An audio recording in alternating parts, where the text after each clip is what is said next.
What is fatty liver, এই ব্যাপারটা কি বলতো? ফ্যাটি লিভার হচ্ছে অ্যাকচুয়ালি লিভার খারাপ হওয়ার ফার্স্ট স্টেজ। মানে লিভার খারাপ আমরা বলি যে মানে স্টেপ বাই স্টেপ হয়। সবার প্রথমে হয় ফ্যাটি লিভার, সেখান থেকে হয় হেপাটাইটিস।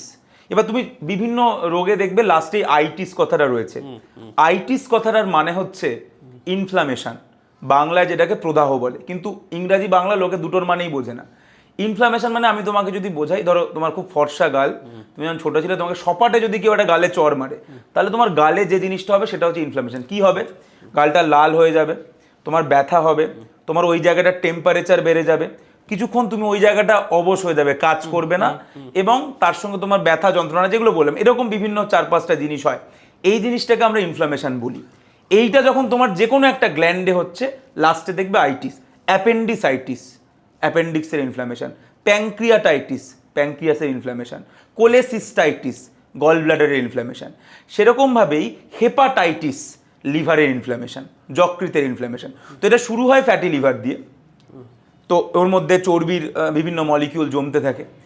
হ্যাঁ, এখান থেকে তারপরে ওটা হেপাটাইটিসে যায়, যেখানে লিভারের ইনফ্লামেশন হয়, এবং সেখান থেকে সিরোসিসে যায়। তো এটা স্টেপ বাই স্টেপ হয়, প্রথমে ফ্যাটি লিভার, তারপরে হেপাটাইটিস, তারপরে সিরোসিস। এইবার তুমি যেটা বললে, মানে লোকে যেটা ভাবে যে লিভার মানেই বোধহয় মদ, এখন কিন্তু মানে আমরা এটা অবভিয়াসলি এতদিন ধরে তাই ছিল যে alcoholic liver disease is the most common cause of fatty liver or cirrhosis. এখন সেই জায়গাটা নিয়ে নিয়েছে, যেটাকে আমরা এখনকার দিনে বলি metabolic dysfunction associated fatty liver disease. তার মানে একটা মেটাবলিক, মানে তোমার বডির মেটাবলিজমটা বিগড়ে গেছে।